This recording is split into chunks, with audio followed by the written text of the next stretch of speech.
Hello everyone, and welcome back to another edition of Eyecare Today. I'm your host, Dr. Thomas Kislan, and as always, if there's any questions or comments, ideas for new shows, things you want us to talk about, just give our offices a call. If you're watching in the Hazleton area, the Hazleton number is 453-2020. In Stroudsburg, 421-3342. And as always, catch us on the web at www.drkislan.com. And make sure you like us on Facebook too, because there's a lot of prizes if you like us on Facebook. So check us out on Facebook.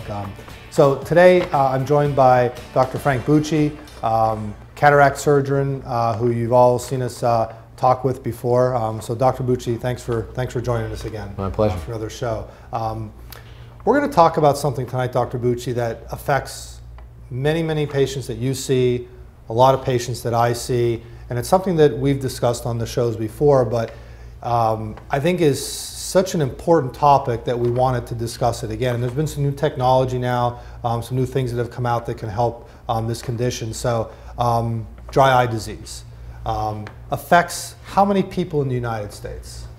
Well, literally millions. I don't know if you have a percentage on it. It all depends on what kind of dry eye you're talking about. And that's one of the things I feel good about working with you, that there are different kinds of dry eye. And a lot of people think it's just shortage of water, but it really involves a lot. It's a lot more complex than that. There's the oil that goes on the surface of your eye and the water, and that combination is critical. And we'll get into things that affect that. And it's funny because you know, you do a lot of lecturing and I do a lot of lecturing, and my mom always says to me, so, you know, what'd you talk about this time? Dry eye again?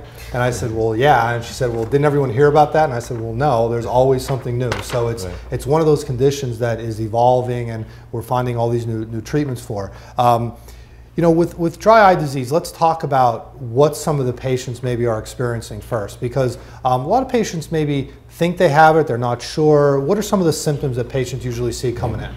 The obvious symptoms are, you know, you have the burning and picking and gritty and scratchy.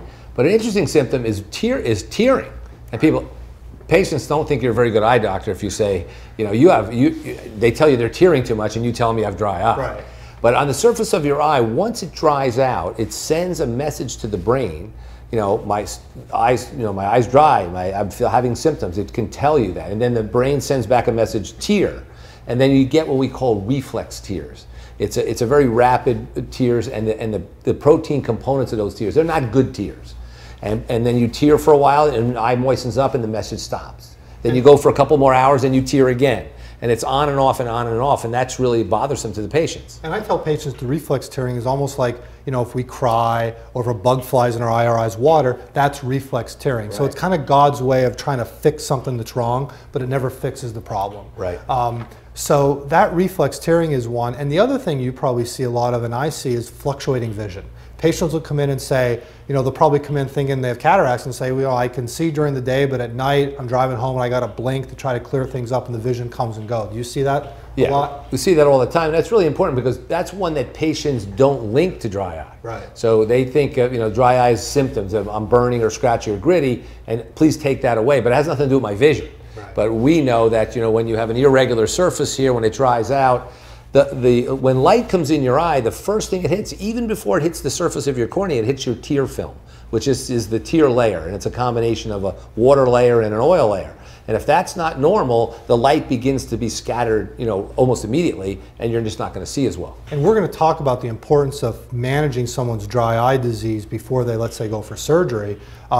But it's so important. Patients don't understand that we can't give them glasses to make them see better. We can't give them contact lenses, right, or fix them with surgery if their ocular surface is not pristine, because they're not going to have either a good surgical result, they're not going to be able to see out their glasses, or not going to be able to wear their contact lenses. Right. So this is a really complex disease, and I think it's kind of interesting that in little old Hazleton, Stroudsburg, Wilkes-Barre, you have two people that lecture nationally and internationally and do research on this. So, you know, I think it's something great we can bring to the folks at home. We've both become very aggressive, especially around surgery, but for everyone, but especially around surgery, because patients are expecting their vision to get better. Right. So we try to do, obviously, prophylactically, you know, treat the dry eye before the surgery, and then continue to be aggressive after the surgery. So let's talk about today's treatments. I mean, it used to be you gave patients some artificial tears and they're out the door. Now, with preservatives. With preservatives. Right. Now, I don't even use much artificial tears anymore. I use them a little bit here and there, just in addition to some other things. But let's talk about some other treatments. Restasis. Let's touch briefly on restasis. Okay. What is restasis? Well, restasis is cyclosporin in a very, very dilute concentration, because cyclosporin is used for organ transplants. After you have a kidney transplant or a liver transplant, you get it systemically. It's found out, given the small doses in the eye, it actually turns down the inflammation in the eye that's associated with dry eye.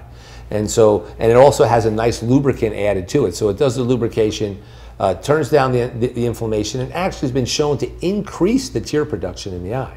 So it's treating that water layer that we're talking about. And now, plugs is another, punctal plugs, I guess the proper term. Right. So what is a plug? Well, a plug, again, I talk about that the tear gland right here is the faucet. Tears come across, and little microscopic holes, the tears go into the back of your throat, your nasopharynx.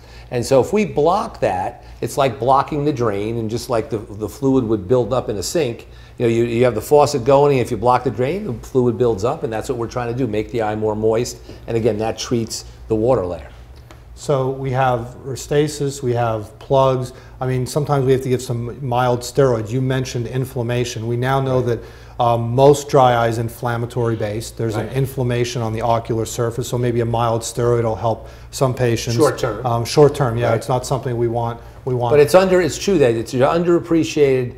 A chronic dry eye has a low-grade inflammation that almost the patient gets used to. Right. And so that's undertreated. So a short burst of steroids in the beginning of dry eye treatment is critical. So, we treat them with these things, and then we can go into omega-3s, which I want to talk about in depth in the next segment, but briefly discuss the oil part of dry eye and how that works. So on the surface of the eye, there's a water layer and an oil layer, and I'm going to be very simplistic here just to make the points. And again, the water layer comes from the tear gland, but in the lids, there's 30 oil glands in the upper lid and 30 in the lower lid. And they're cousins of sebaceous glands. And here is a nice, actually, graphic of that. So the water's on the surface, and then the oil comes out. Now, the key factor is if the oil isn't thin and clear like nice safflower oil and doesn't spread over the water, then the water will evaporate off the surface. And you have patients say, how many people do you know? I use tears. It lasts for 5 minutes and I never get better. It's because it's really an oil problem and not a water problem. So we want to, in any way, shape, or form, that we can move to greater amounts of oil and better quality, meaning thin, pristine, and clear, that covers the water. And God put that there to keep the water on the surface of your eye. And I kind of tell patients, like if you have an oil slick on water, that oil lays on top, and if there's no oil there, everything underneath just kind of evaporates away. Right. So we want to make sure we keep that oil. And whenever we both examine patients, one of the things we always do is we kind of press on their eyelids very gently. We have some special instruments now we can press with, but we're getting that oil out. And I kind of tell patients it should look like clear motor oil or like olive oil. Right. And when it's all inflamed, again, we use that term inflammation, it kind of looks like Colgate toothpaste. It's all kind of cheesy and caked up. Right. And if you have this solid material, it's not going to lay real nice across the ocular surface. So that's a great segue to our break, because when we come back, we're going to talk about how we can get more oil out and we can get a better quality oil out. You up for it? Up for it. All right. We'll see you next side of the break.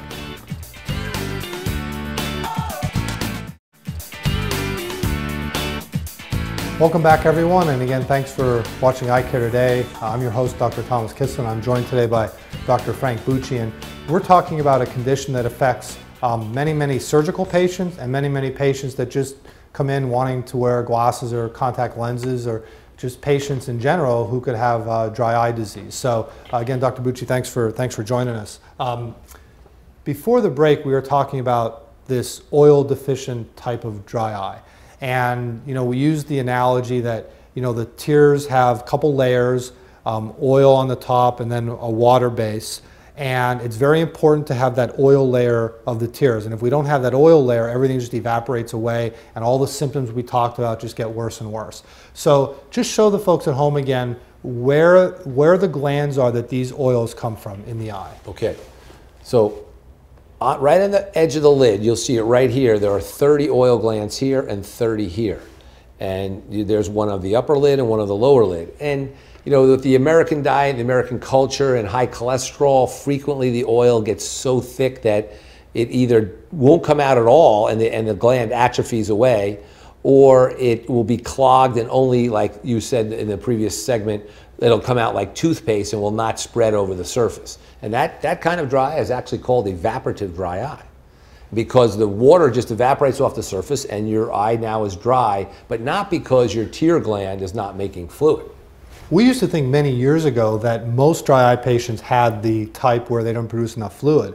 And I think you would probably agree that most patients now have either the lipid deficient or oil deficient part, or a combination of both, where they have both problems going on. So we need to actively kind of treat both problems. Right. And one of the reasons we're spending time talking about dry eye, you alluded to, is it's a lot more complex than people thought in the past. You know, dry eye, take your tears and everything should get better, and it actually doesn't. So it is that combination of something wrong with the oil, something wrong with the water, and something wrong with the combination and how they interact.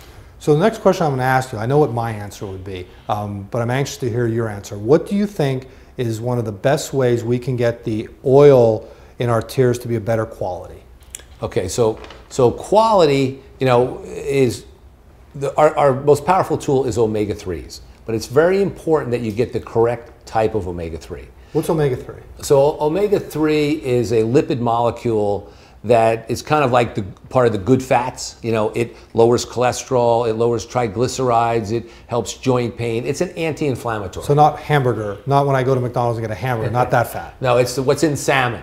You know, fish oil. There's some plant omega-3s, but fish omega-3s are 100 times more powerful than plant omega-3s. And there's two molecules in omega-3, something called EPA and DHA. Right. And those are the ones that have this powerful anti-inflammatory benefit. Right. So, you know, when we recommend omega-3s, how does that help all of this that we just talked about?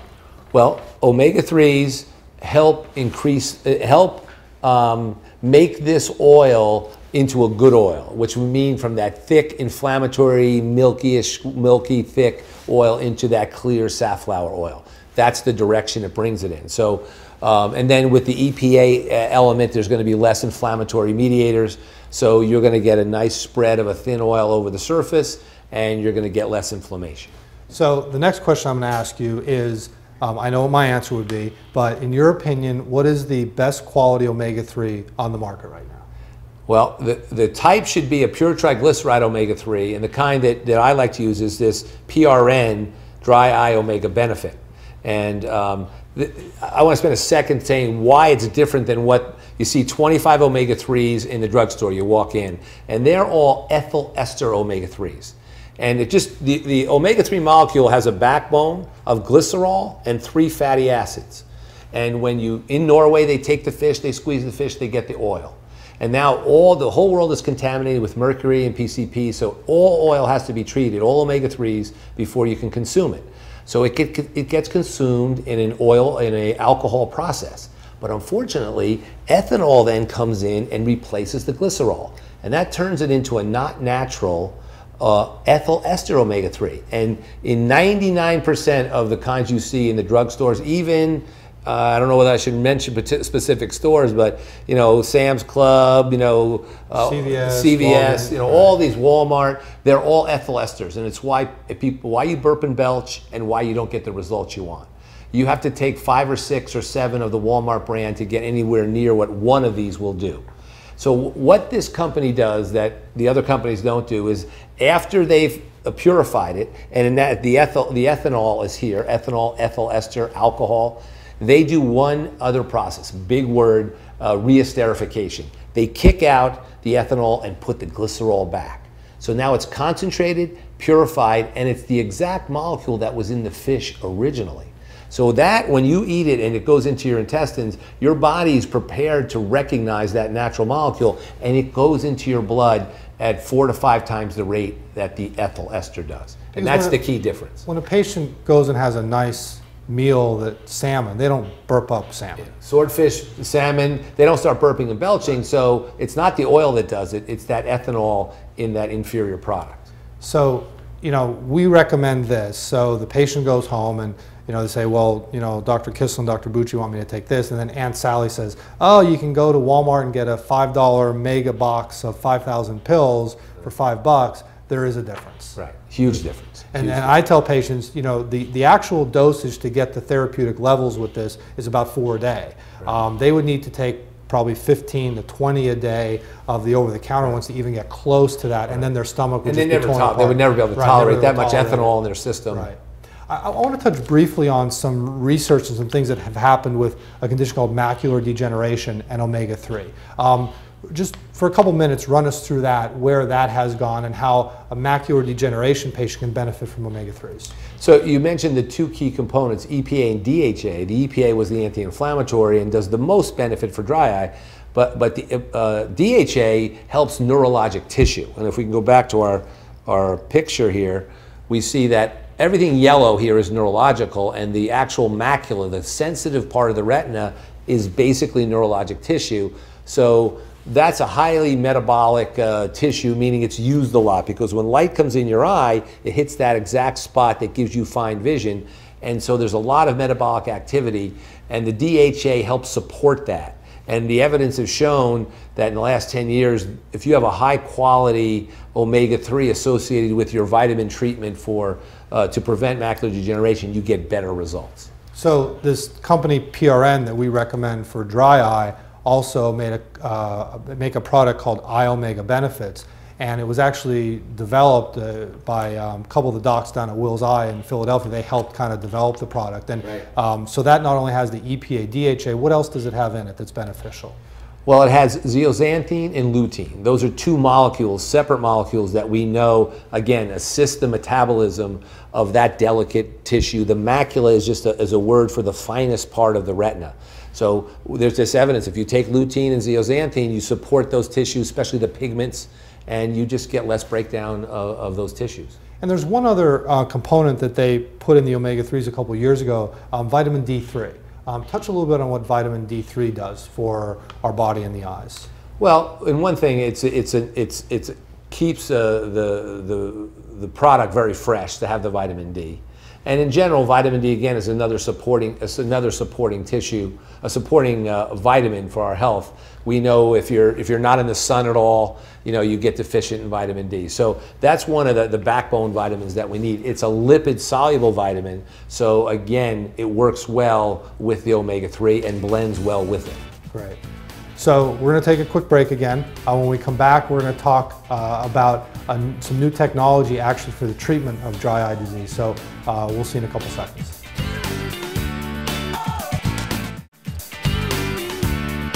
Welcome back, everyone. Again, you're watching Eyecare Today. I'm your host, Dr. Thomas Kislan, and again, we're joined by Dr. Frank Bucci, and we're talking about dry eye disease, an incredibly prevalent condition that we see every day. And one of the reasons this is important to talk about, not only because it can affect patients' lives, but you know, you're doing microsurgery on these patients to make them see better.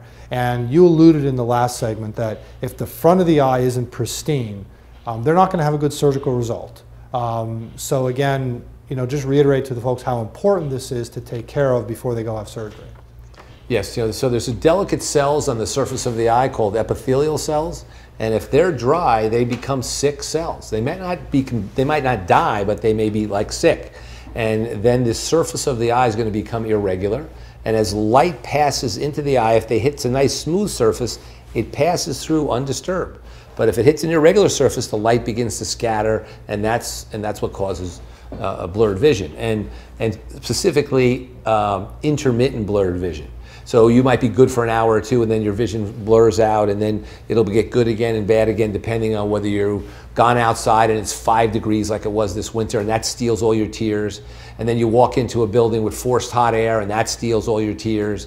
And so that fluctuation of vision is a nice symptom to look for if you're wondering whether your blurred vision is, like if your glasses are off, they're going to be off all the time. They're not going to be fluctuating. So that's that nice distinction for our patients to make. And you know, in the last 2 segments, we talked about all these new treatments and drops and omega-3s, but probably the newest thing out is a procedure called LipiFlow. And LipiFlow is something that I think we're both proud of, that you know, we were the first ones to bring this to Northeast Pennsylvania. It's a painless treatment for dry eye disease. So if you could kind of, I'm going to kind of unveil the LipiFlow machine here while we're talking. but if you could talk a little bit about what LipiFlow is and how this machine right here could possibly change someone's life. Yeah, it's an amazing technology because it's the first thing that directly targets and treats the cause of especially the evaporative dry eye. We made a nice distinction between the water shortage dry eye that a rheumatoid arthritis patient might have versus the patients who have these clogged oil glands. So it goes right at the cause, where before you would have the water evaporate from the ocular surface, you'd get dry, you'd use tears, and you'd keep trying to cover up the symptoms. This gets at the cause. And so what it does, it's a little cup that fits in your eye. Your eye it's totally painless. Even when you come for this procedure, you can literally drive home. You need no sedation, no Valium, nothing. You just put one numbing drop in the eye, and it only lasts for 12 minutes. But it has a component that fits inside right next to the oil gland, and it actually heats that gland up. It actually heats the oil up from 98 degrees to roughly 108 degrees. And that 10-degree increase liquefies the oil. And then there's this other component on the outside that actually massages and pulsates and really just milks out that bad oil. I tell the patients it's the bad oil. We milk it out. And I'll quickly go to what we're going to allude to is we want people on omegas, good omegas, so the good oil will replace the bad oil. And so these two treatments go together. So let me just interrupt you there real quick. Sure. Years ago, before LipiFlow came out, we used to tell patients, take a hot rag, stick it on your eye, and maybe massage a little bit. Why have we found that just doesn't work? One of the key reasons, if you look at this picture, is excellent. There's a layer of muscle. That's the muscle in your eyelid that allows your eyelid to work, that you would put the hot compress and the muscle would absorb all the heat. And not enough heat got to the oil gland to really affect it. We've been doing it for years because we had nothing else to offer. And patients say it feels good, but right after isn't doing right. Anything. For a while it might do a little bit, but nothing like this. So this gets at it, and this treatment can last 2 to 4 years. I always tell the patients, I almost demand my patients take the omegas with this because they're going to get more out of the money they put forward for this, and then than if they don't use the omegas. I do the same thing. I'm kind of reluctant to do it if they're not on the omega-3s. Exactly. Because what benefit is it to get all that oil out if we're going to replace it with junky oil again? Right. So I think you're right. That's important that they're on that omega-3 at the proper dose, the proper type with this treatment. And a good testament to the machine, they had an 82% success rate for patients who weren't using omegas. So if you use the omegas, I think you're going to get a lot more out of it and for a lot longer period of time. And while we're talking here, we're going to have some pictures on the screen of a couple of my patients that have had LipiFlow. You can kind of see, explain, there's that activator that goes on the eye, and it's connected to the machine here. Right. So kind of explain how that works. So it's interesting because you have the heat element liquefying, and you see the temperature going up, and as the oil begins to thin out, there are 2-minute segments. In the first 2 minutes, you see on the screen that the pulsation device is incrementally increasing the force with which it squeezes the lid. And then in the second 2 minutes, it goes from highest to lowest, where you see it pulsating, and so it's doing that for 2 minutes. And then in the third segment, it goes to halfway and just squeezes the lid at a nice steady pressure. And there were engineers and scientists who worked on these, and they coordinated with the heat increasing and what those three would be. And then it repeats those 3 2-minute cycles to give you your full 12-minute treatment. And we jokingly call it in the office, we call it going to the eyelid spa. Right, the eye spa. And so it's very comfortable. We lay the patients down and we play nice music, and because most of the time when they're finished, they go, can I do some more of this? Right. It's certainly not a treatment that you have to bear, painfully or reluctantly. It's kind of a pleasant experience, and then again, so effective. Yeah, and it's amazing because I actually have had LipiFlow done, and on one of my past shows, we actually showed me having it done, and I'm the biggest baby there is. So it's very comfortable, it's very warm, it's very soothing, and it just, like you said, it massages out all those oils and just cleans everything out. How long afterwards do you think a patient will start to notice the difference? What has your experience been when they start to feel better? Well, mine's been about 6 to 8 weeks. Yeah, and that's what we tell patients. There's certainly an interval where you have to let the cells, those sick cells on the surface, gain the benefit of what you've done. So now the oil that's going on the surface is a thinner and clearer and healthier oil. So over a 6 to 8 week period, those cells get better. But we also try to do other things. We don't do LipiFlow by itself. We're going to do what we mentioned before, the tears and the gels and the Restasis and the plugs and all those other things are also helping. So, you know, hopefully sometimes they'll notice a little bit benefit earlier from all those other things. But, you know, about 6 to 8 weeks is what we'd expect. And the key is, I think, if a patient is suffering from dry eye disease, they need to come in and see one of us to determine what kind of dry eye they have.